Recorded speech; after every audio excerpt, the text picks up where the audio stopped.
pesquisas mormonas. Express. Recientemente el presidente Nelson le dijo a un grupo de africanos que pagar el diezmo rompería el ciclo de la pobreza.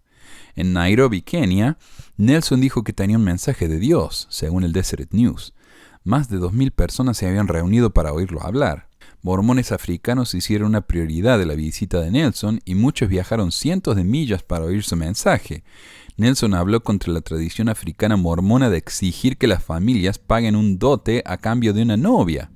Algo así como lo que vemos en la película Johnny Lingo, donde un isleño paga 7 vacas por su prometida. Esto no es la manera del Señor, dijo Nelson. La manera del Señor es casarse por el templo, por tiempo y eternidad, con sus hijos sellados a ustedes. Nelson parece ignorar que una cosa no quita la otra, y el dote es una tradición que se practica en cierta manera en los mismos Estados Unidos, donde los padres de la novia, por tradición, están a cargo de pagar los costos de la boda. De esta manera, Nelson innecesariamente insultó una tradición inofensiva que se remonta a tiempos inmemorables y que no impide que la pareja pueda casarse por tiempo y eternidad en el templo, ya que el dote no es la ceremonia matrimonial, sino algo que se hace antes del casamiento. Pero ese no fue el único insulto ofrecido por el profetoide. Nelson también dijo que la pobreza es un problema espiritual que solo puede romperse por medio del diezmo. Predicamos el diezmo a la gente pobre del mundo porque la gente pobre del mundo ha tenido ciclos de pobreza generación tras generación, dijo. La misma pobreza continúa de una generación a otra hasta que la gente pague su diezmo. No sé si Nelson se dio cuenta, pero muchos miembros de la iglesia son fieles pagadores de diezmo y viven en una pobreza absoluta. Uno de mis obispos en Argentina vivía en una casita que no era más que una pieza y tenía que ir en bicicleta a su trabajo de policía todos los días. Este era uno de los hombres más fieles que conocí en la iglesia, no solamente en lo que concierne al diezmo, sino en general. Pero lo importante de todo esto es que Nelson nos asegura que el diezmo, entonces, no es un mandamiento con una promesa simplemente espiritual, sino que incluye una promesa terrenal, económica. Si pagamos el diezmo, no vamos a ser más pobres, algo que es demostrablemente falso y que crea una expectativa falsa en los miembros. Pero este no fue el único discurso manipulativo sobre el diezmo este mes. El elder Carlos Godoy, autoridad general miembro del Quórum de los 70 y presidente del área Sudamérica Noroeste, dijo en un discurso en Venezuela que un segundo testigo que quería hacer de las palabras de Elder Falabella, que habló poco, pero habló un tema clave, hermanos, que es el diezmo. Si tuviera que tal vez salir por este país hablando de alguno de los mandamientos entre tantos que existen, que son claves, Día del Señor es clave, las Escrituras son claves, tantos son claves. Y son claves en Colombia, Ecuador, en Brasil, en Guatemala y México, todos los demás, así como Venezuela. Pero yo tenía un clave de los claves en Venezuela, que es diezmo. Si ustedes quieren cambiar ese país, el camino es el diezmo. Si quieren hacer con que la economía de ese país se torne una economía más próspera, es el diezmo. Porque es donde los miembros, los santos son fieles con los diezmos, el Señor tiene que bendecir. Y para bendecir tiene que crear una economía más próspera. Entonces la fidelidad y el diezmo cambia economía de un lugar.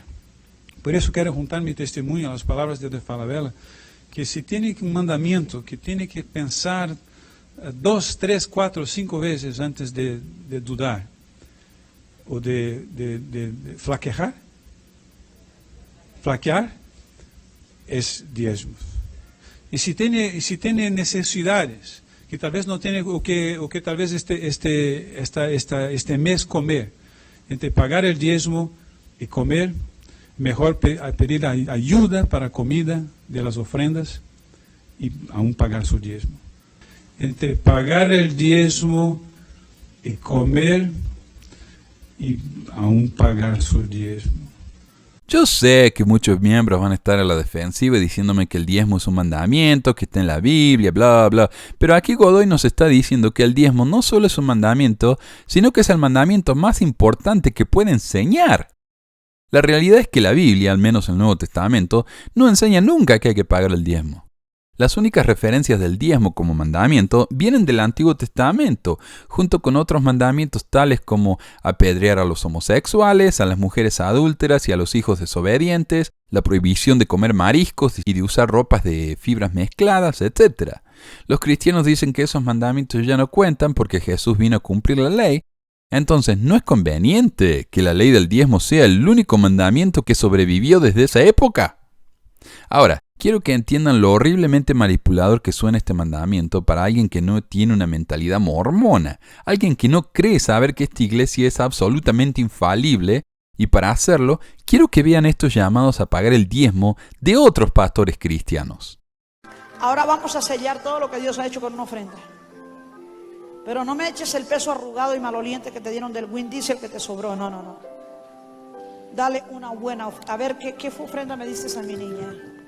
A mí no me gusta que me des un peso, No hay nada que ver, dame mi billetera, por favor.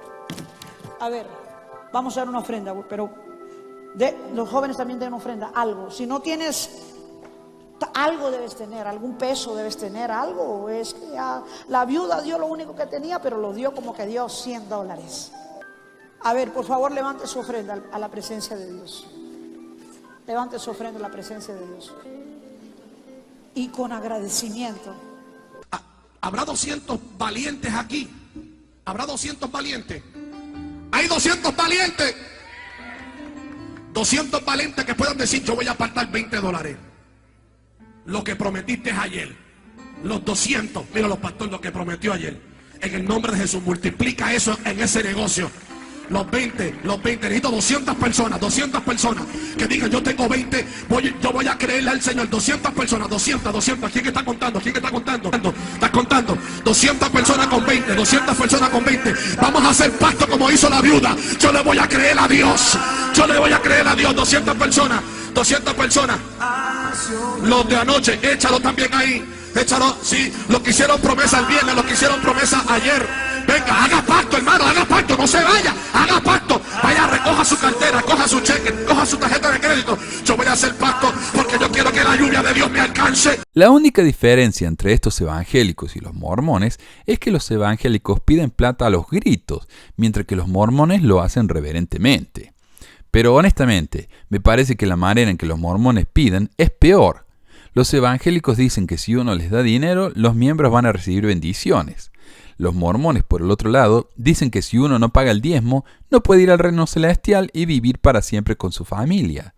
¿No van a estar de acuerdo que el chantaje emocional es peor? Ahora, si alguien me va a querer decir que Godoy no es un apóstol y por lo tanto sus palabras no son más que opiniones, quiero que escuchen al profeta vidente y revelador Randland citando al profeta vidente y revelador Oaks.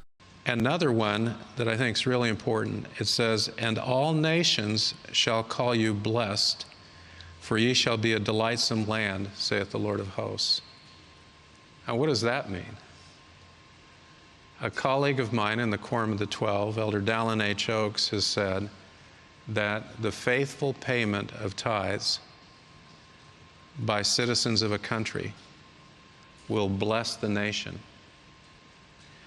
So if I were from Sierra Leone and I wanted to be a patriot and bless my land, I would faithfully pay my tithing. Entonces, por boca de 2 o 3 testigos sabremos que el diezmo es un mandamiento con promesas económicas, no solo espirituales.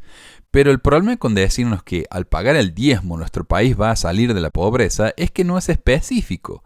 O sea, ¿cuántas personas necesitan pagar el diezmo fielmente antes de que el país deje de ser pobre? ¿Todos los miembros de la iglesia? Eso no es realista. Y no solamente eso, ¿qué culpa tengo yo como pagador de diezmo fiel si mi vecino no paga? Ahora, ¿cuántos tienen que pagar entonces? ¿El 50%? ¿El 60%? ¿Cómo se explica que algunos de los países más ricos del mundo son más bien ateístas y nadie paga el diezmo, mientras que los más pobres son ultracreyentes? Al decirnos algo tan general y vago, los profetoides estos se están cubriendo las espaldas, se están asegurando de que sus palabras no puedan ser cuestionadas en el futuro cuando algún miembro venezolano, africano o lo que fuera les pregunte: estoy pagando mi diezmo, mi barrio entero está pagando el diezmo, muchísima gente en la iglesia en nuestro país está pagando el diezmo, pero nuestro país todavía es pobre. ¿Cuándo vamos a empezar a ver las bendiciones? Entonces el profetoide puede decir, yo no les dije cuánta gente tiene que pagar el diezmo. Tal vez tienen que hacerlo más gente y entonces la promesa profética se va a cumplir. ¿Ven? Si somos vagos, genéricos, no específicos, siempre va a haber una excusa, una justificación por la que las profecías no se cumplen. Y siempre es que los miembros son los culpables. Tal vez hasta nos digan que la promesa en realidad se va a cumplir en la próxima vida, porque obviamente los espíritus necesitan dejar de ser pobres. Y para terminar, los dejo con las palabras del primer consejero de la presidencia de la iglesia y con la esposa del gran profeta moderno. Hace un tiempo tuve que hablar en una reunión de líderes de la iglesia en un país fuera de Norteamérica. Mientras hablaba del diezmo, me encontré diciendo algo que no había tenido la intención de decir. Les dije que el Señor estaba apesadumbrado porque solo una pequeña fracción de los miembros de sus países confiaban en las promesas del Señor y pagaban su diezmo íntegro. Les advertí que el Señor retendría bendiciones materiales y espirituales si sus hijos del convenio no guardaban este mandamiento fundamental. Confío en que estos líderes hayan enseñado este principio a los miembros de las estacas y de los barrios de sus países. La ley del diezmo y la promesa de bendiciones a los que la cumplen se aplica al pueblo del Señor en todas las naciones. Espero que nuestros miembros se hagan merecedores de las bendiciones del Señor al pagar un diezmo íntegro. Las bendiciones que se prometen son temporales y espirituales. El Señor promete reprender al devorador y también promete a los pagadores de diezmos. Todas las naciones os oirán, bienaventurados, porque seréis tierra deseable.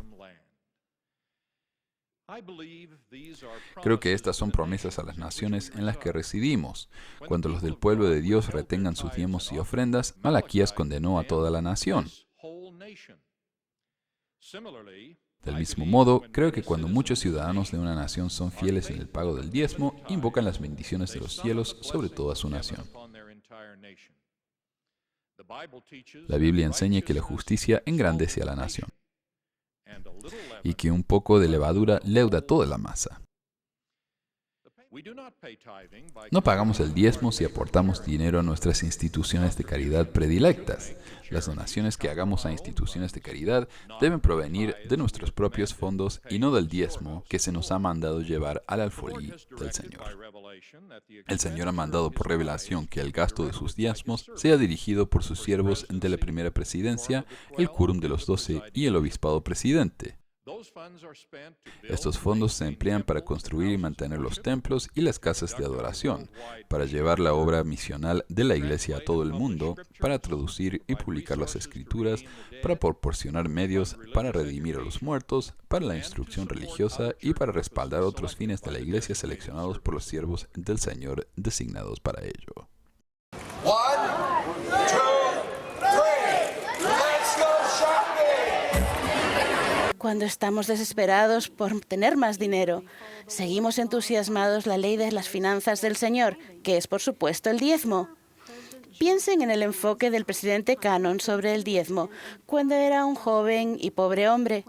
Su obispo hizo un comentario sobre la gran suma que el joven George estaba pagando y su respuesta fue: pero obispo, no estoy pagando diezmo sobre lo que gano, pago diezmos sobre lo que quiero ganar. Y al año siguiente, George logró ganar exactamente la cantidad de dinero por la que había pagado diezmo el año anterior.